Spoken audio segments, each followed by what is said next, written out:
रिश्तेदारी नहीं, कोई जान पहचान नहीं। अगर आप की बुद्धि तीव्र है तो वहाँ लोग आपको जानेंगे, पहचानेंगे, बड़ा सम्मान देंगे। तो एक तो ये हो गया। दूसरा कहते हैं कुल से चमकता है, प्रजाच कौल्यम, कुल से भी चमकता है। किसी अच्छे खानदान से अगर कोई व्यक्ति आ जाता है, कोई कहते हैं हम नरेंद्र मोदी के खानदान से हैं, तो लोग पीछे लग जाएंगे उसके। कोई कहते हैं महात्मा गांधी जी के खानदान से, अभी मंच लगवा देंगे सुनने के लिए। तो कुल से भी चमकता है। अब कुल में तो कुछ चेंज नहीं किया जा सकता, जिस कुल में जन्म ले लिया उसमें ले लिया, उसमें कुछ चेंज नहीं कर सकते। लेकिन प्रज्ञा, बुद्धि को बढ़ाया जा सकता है। प्रज्ञा च कौल्यम च दमा सुतम, दमा का मतलब है इंद्रियों पर संयम रखना। और अगला कह रहा है प्रज्ञा च कौल्यम च दमा सुतम, सुत का मतलब ज्ञान से है, जो हमने अर्जित किया है, नॉलेज से है।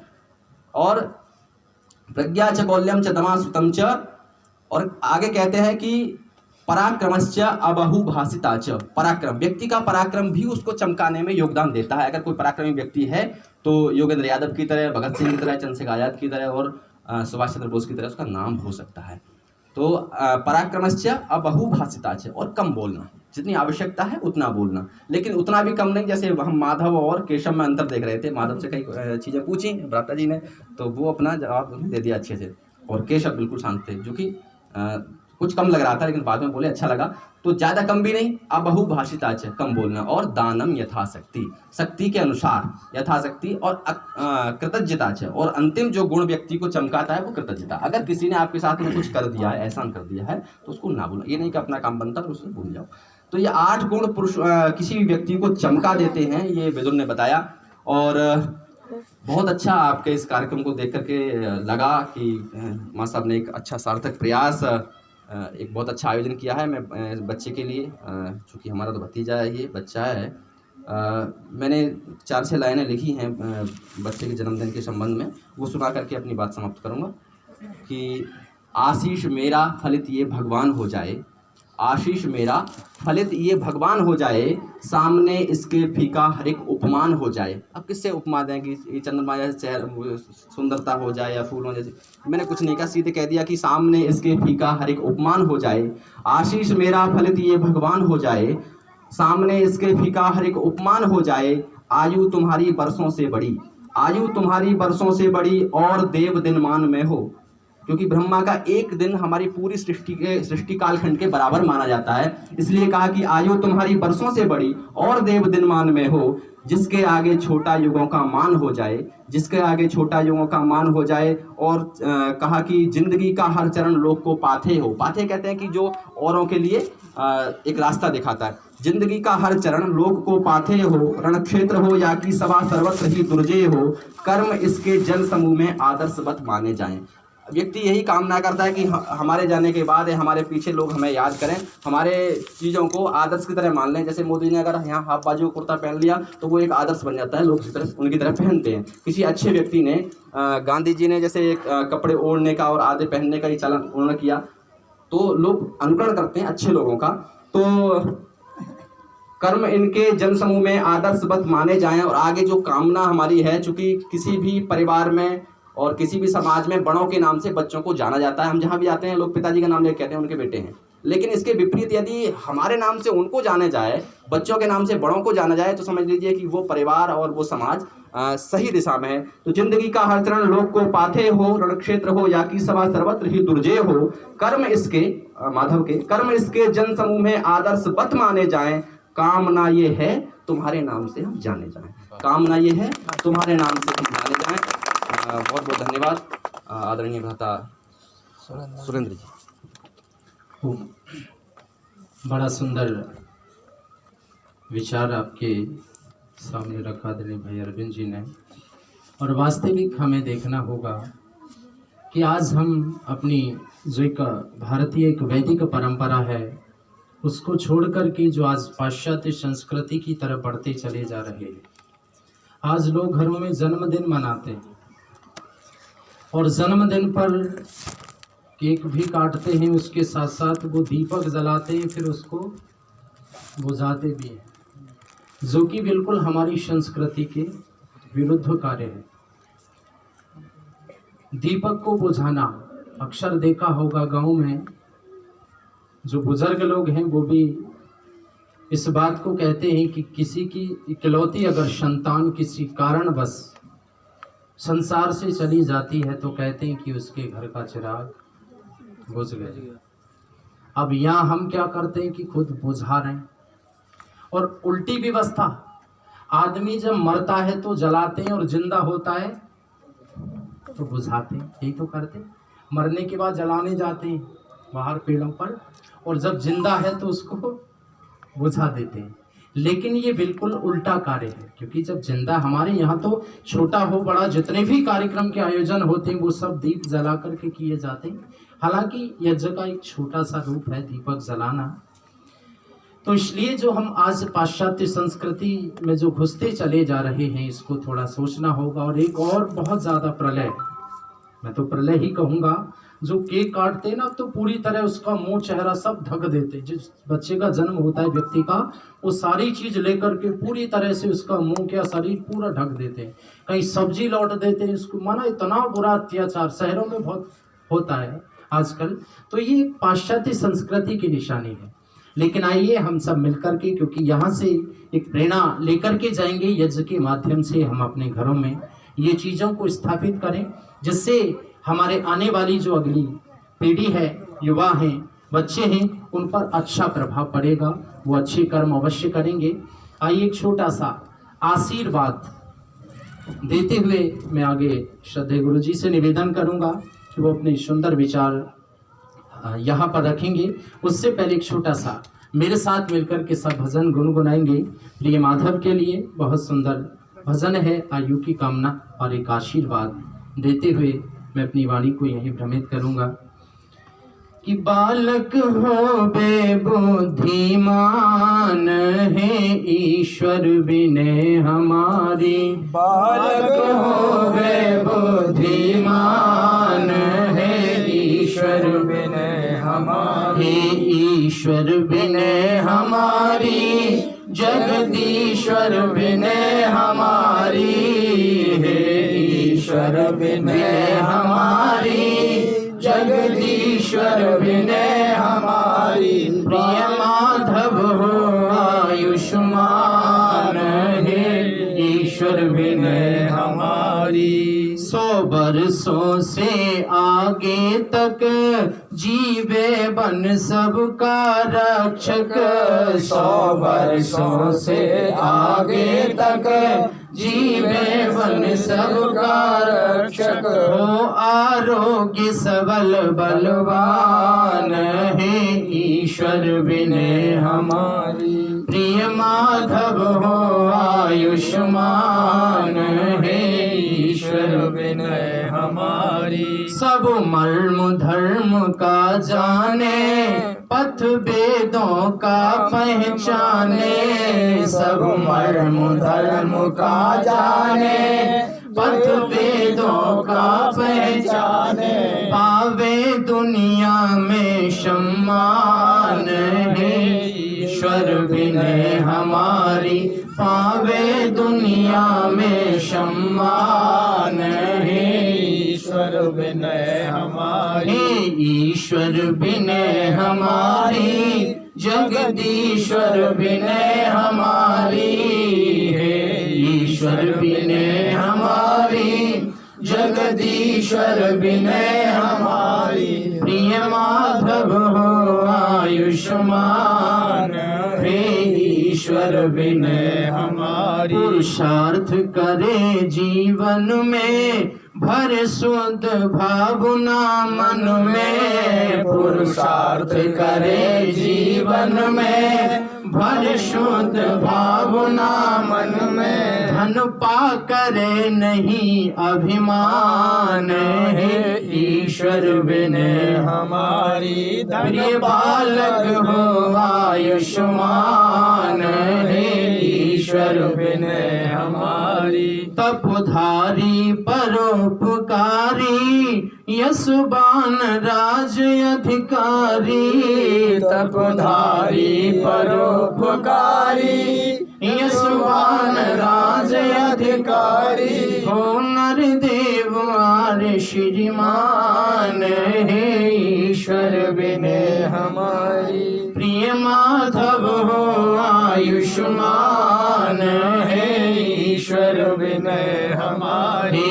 ईश्वर विनय हमारी, जगदीश्वर विनय हमारी है, ईश्वर विनय हमारी, जगदीश्वर विनय हमारी, प्रिय माधव हो आयुष्मान, हे ईश्वर विनय हमारी।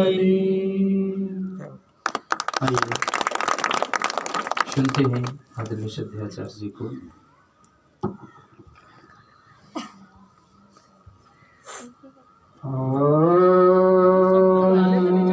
विश्वानि देव चलतर दुरितान परशुभ, यद्भद्रं तन्न शुभ।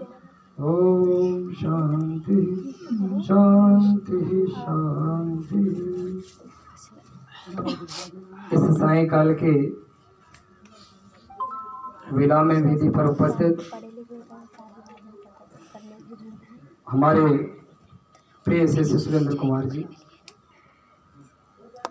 दाता अरविंद जी और यत्र तत्र से आए सभी महानुभाव आर्यभद्रजनों, आज के यजमान दंपति और मातृशक्ति प्यारे प्यारे बच्चों, आप सबका हृदय से वंदन अभिनंदन करते हैं। आपका सबका धन्यवाद। आप बहुत तत्चित्त होकर के बैठे और बहुत लगन से यज्ञ में शामिल होकर बैठे। आप सबका हृदय से पुनः धन्यवाद करते हुए आइए थोड़ी सी चर्चा करते हैं। भाई राजकुमार जी ने कल फोन किया था और एकदम रात स्वास्थ्य खराब हुआ और बड़ा सहयोग मिला हमारे श्री सुरेंद्र जी का और भाई अरविंद जी का। थोड़ा समय लेंगे आपका, बस ज़्यादा समय ना लेते हुए मैं विचार करता हूँ कि आज का परिवेश, आज की समाज, आज से 40 साल पहले की मैं बात करूं तो 40 साल पहले आज में और 40 साल पहले में युग का अंतर हो गया, समय का इतना परिवर्तन हो गया। जब दाएं चलती थी, कुआं चलते थे, वो सब याद आता है हमारे लिए, नदियां चलती थी, ये सब।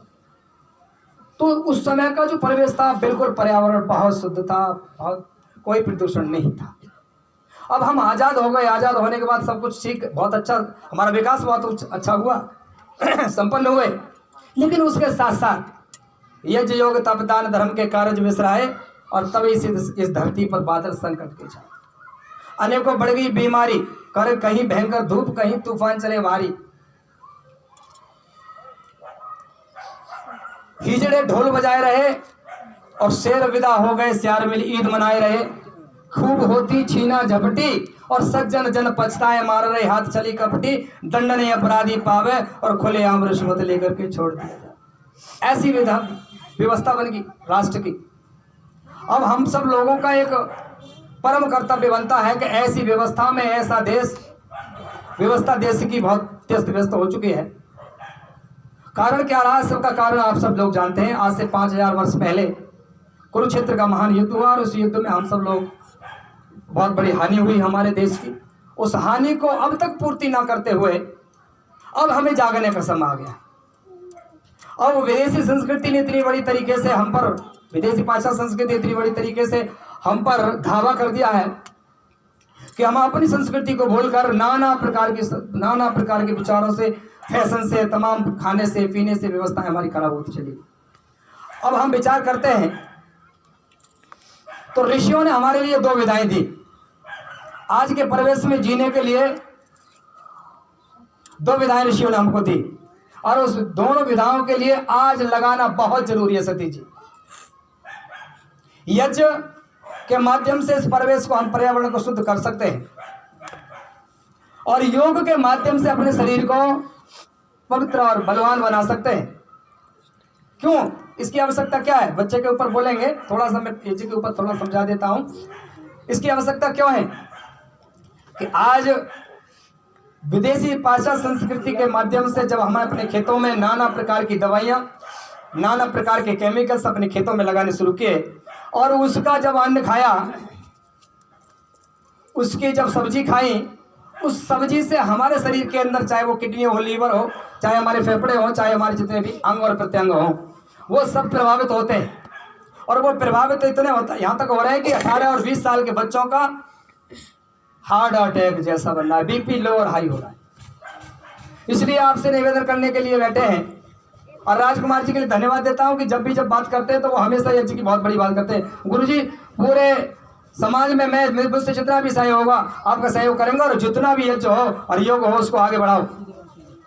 तो मैं आपसे निवेदन करना चाहता हूं कि आज के परिवेश में हम सब लोग मिलकर हमारे शरीर में सॉफ्टवेयर और हार्डवेयर आप जानते हो, हम अपने शरीर को कैसे ठीक बना सकते हैं। तो शरीर को ठीक करने के लिए हमारे पास 2 आयाम है, और आयाम है क्या? व्यायाम के माध्यम से हम अपने बाह्य शरीर को ठीक कर सकते हैं, और हम अंदर के पुर्जों को ठीक करने के लिए प्राणायाम के माध्यम से, हमारा प्राणायाम और व्यायाम 2 आयाम है, और दोनों आयाम के माध्यम से हम अपने शरीर को, अब शरीर तो ठीक हो गया, शरीर में तो कोई परेशानी नहीं रही, लेकिन इस प्रदूषण ने हमारे शरीर को ठीक वाले को ठीक नहीं रहने दिया। नाना प्रकार के पशु काट करके, बताओ संभल में जाओ, पशु काट करके डाल देते हैं, उनके अवशेष डाल देते हैं, और उसमें से पता नहीं क्लोराइड कितनी प्रकार की गैसें निकलती हैं। नाना प्रकार के ट्रैक्टर, ना तमाम फैक्ट्रियां, तमाम ये सारा का सारा धुआं ऊपर जा रहा है, नाना प्रकार की दवाइयां हम लगा रहे, सब ऊपर जा रहा है। इन सबको कैसे ठीक करें? ओजोन परत इतनी गर्म हो चुकी है कि उसमें वर्षा करने की क्षमता ही नहीं रही, कहीं कहीं वर्षा ज़्यादा और कहीं कहीं वर्षा कम। ऐसी स्थिति में हम सब लोग बहुत ज़्यादा परेशान हो जाएंगे आने वाले समय में। और ऋषियों ने तो यहाँ तक बताया, कुछ शोधकर्ताओं का शोध है कि 2050 तक हमारे देश में बहुत स्थिति गंभीर हो जाएगी।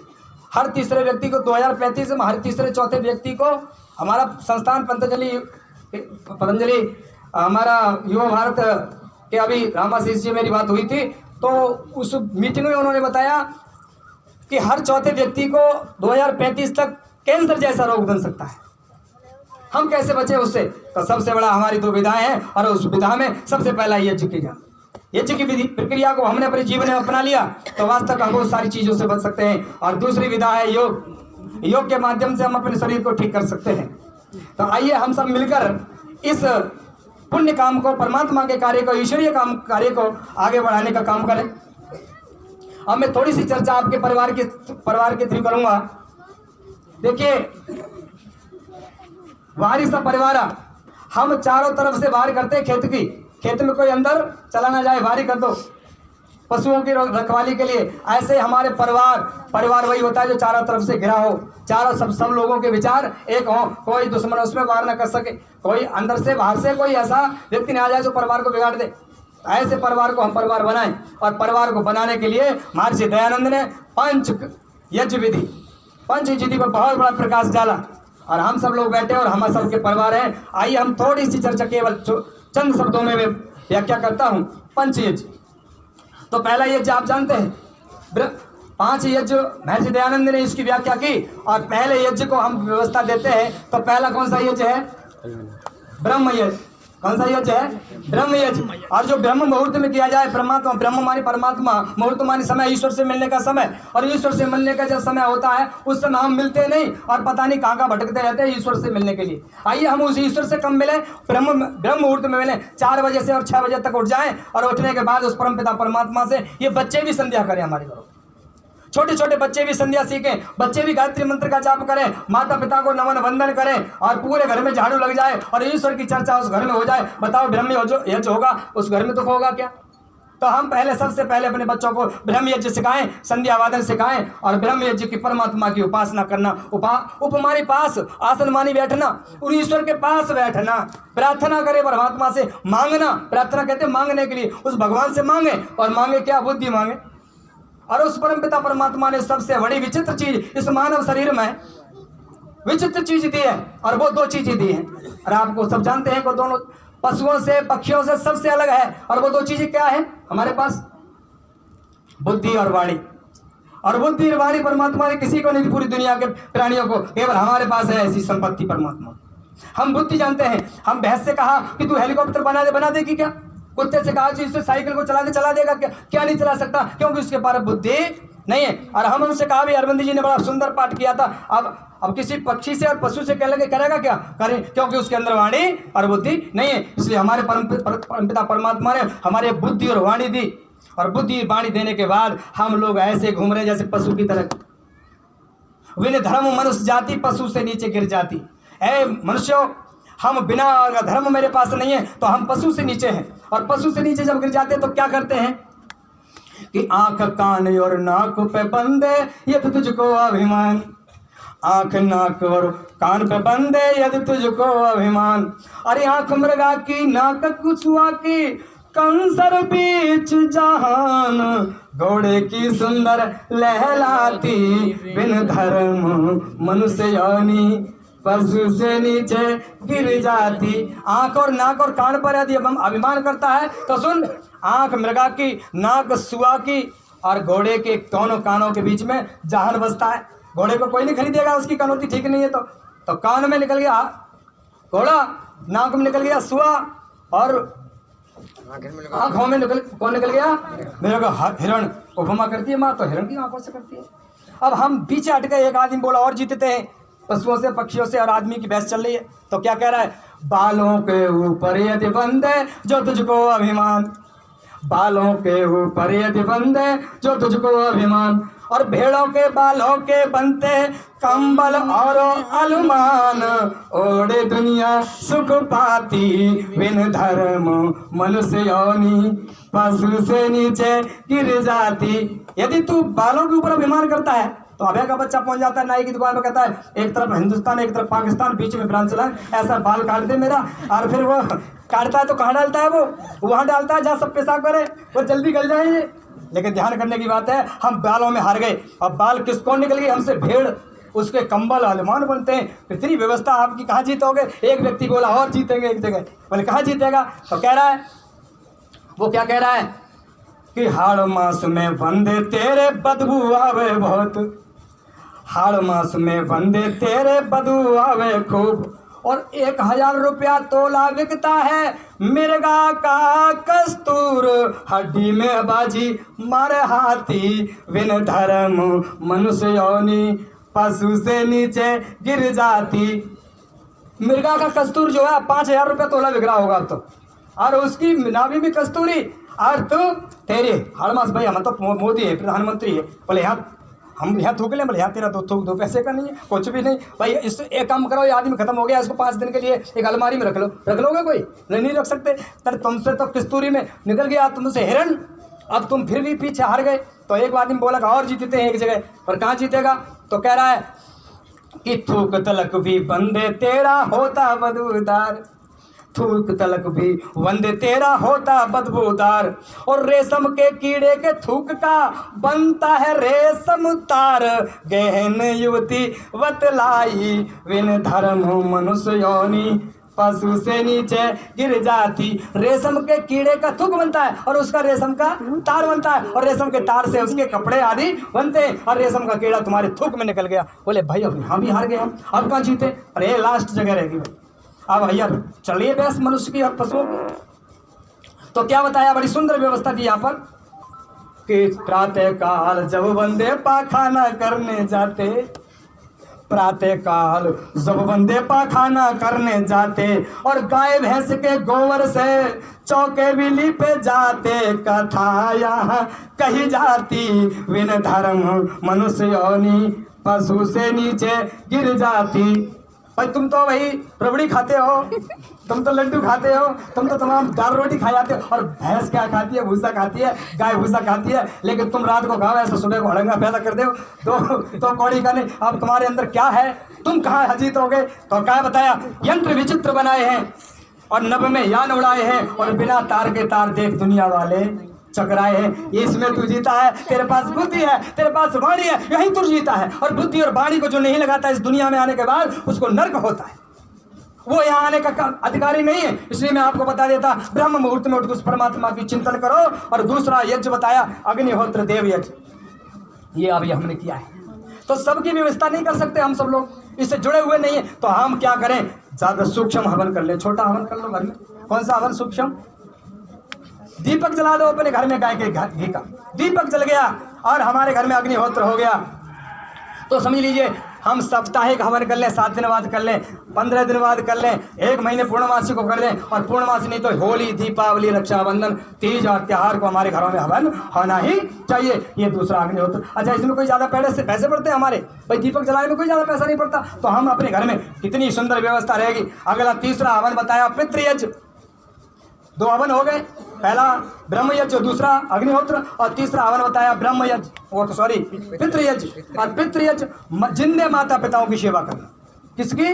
जिंदे माता पिताओं की सेवा करना, उनका पूरा सत्कार करना, ये पितृयज्ञ में, उसका तर्पण करना, पिता की आत्मा को तर्पण करना पितृयज्ञ में आता है। लेकिन हमारे समाज में इन पाखंडियों ने उल्टा सीधा भर दिया और क्या कर दिया कि वो तो मरने के बाद तर्पण करेंगे, और वो क्वार का महीना आ रहा है और उल्टा सीधा करेंगे उसके लिए। लेकिन वहाँ क्या होगा, ध्यान करने की बात है, विचित्र बात है यहाँ पर कि हमारा पितृ तर्पण कब होगा कि माता पिता, हमारे पिताजी का मान सम्मान इस धरती पर इतना हो कि उसके पुत्र के माध्यम से ये समाज जानता हो। अभी बता रहे थे आचार्य, समाज जाने, उसको पुत्र के हिसाब से समाज जान जाए और ऐसा कर्म करके जाए वो माता का आंसू कभी ना निकले, मेरे कृत्य कर्मों से मेरी माँ का आंसू ना निकले तो मेरा पितृ तर्पण है। मेरे पिताजी रो रहे हैं और मेरे कर्मों से मेरे पिताजी रो रहे हो, जिसने सृष्टि दी हो, जिसने सारा अवलोकन सृष्टि का मुझे कराया हो, और मेरा पिता जब समाप्त यहाँ पे चले गए और वो 20 बीघा जमीन बिना किसी के कोई स्टाम्प नहीं, कोई सब न ऐसा, मगर मोल खरीदता हूँ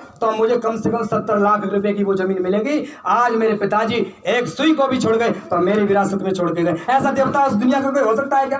कोई इस दुनिया का कोई देवता नहीं हो सकता, माता पिता से बढ़कर कोई देवता नहीं हो सकता। इसलिए जिंदे माता पिताओं का तर्पण करना हमारा पितृयज्ञ में आता है।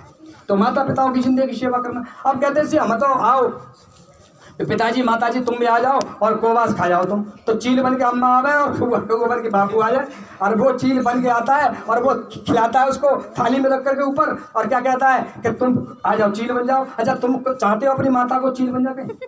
हम तो चाहते नहीं कि अपनी माँ को चील बने है, कौआ बने। अच्छा वही कौआ 3 बजे मक्का में पहुँच गया, ढेर ढेर मारो हमें डरा पेट के, भाई ऐसा क्या पिताजी माताजी क्यों बना रहे हो ऐसे पक्षियों को? हमारे क्या होना चाहिए उस दिन, जिस दिन तर्पण की तिथि हो उस दिन हमारे घर में हवन होना चाहिए।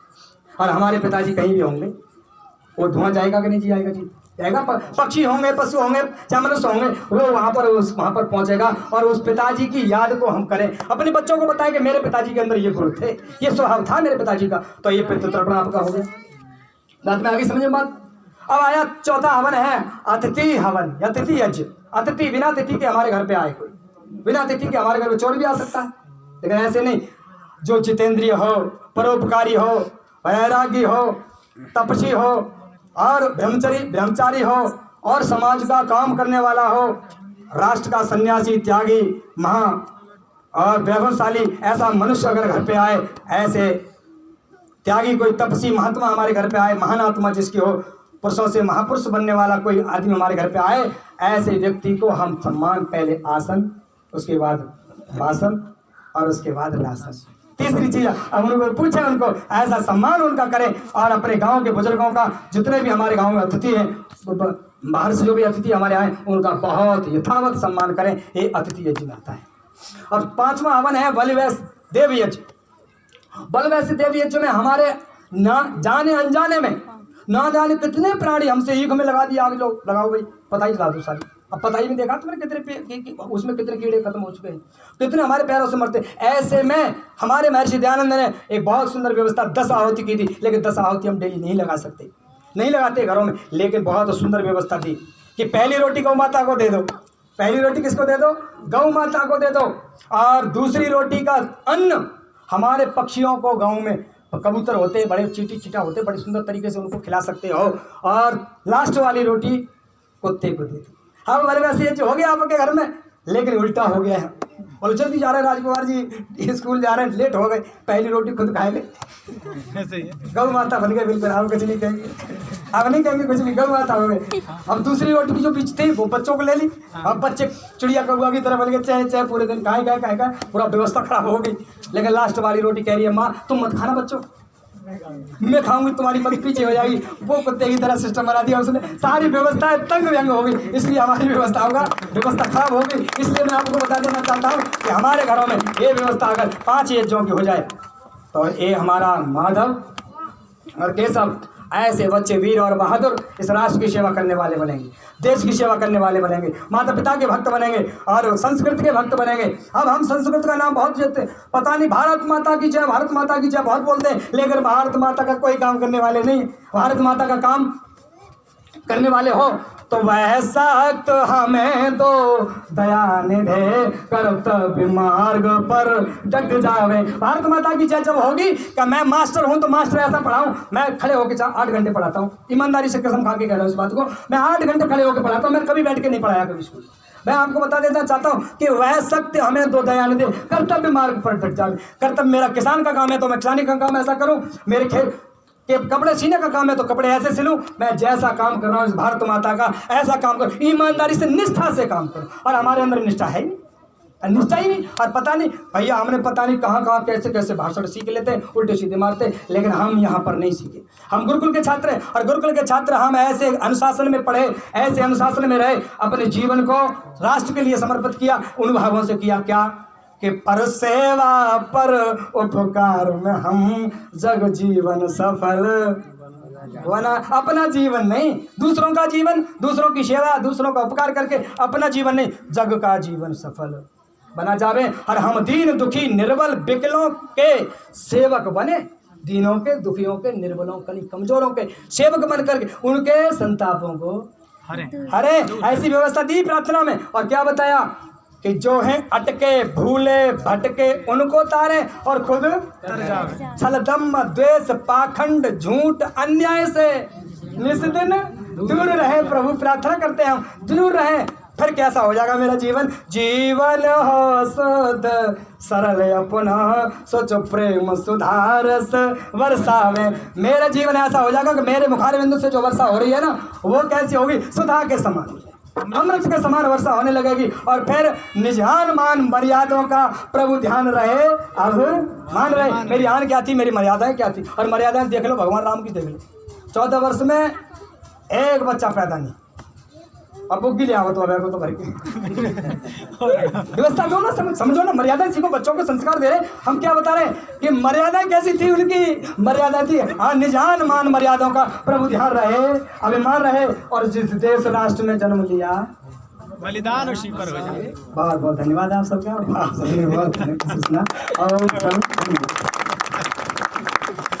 बहुत धन्यवाद। श्रद्धेय गुरु जी का जो कहने का मूल सार है वो मैं आपके समक्ष रख रहा हूँ। और सबके लिए एक व्यवस्था भी ऋषियों ने दी है कि हम अपनी संतान का मेन काम क्या है कि हम अपनी संतान का निर्माण करें।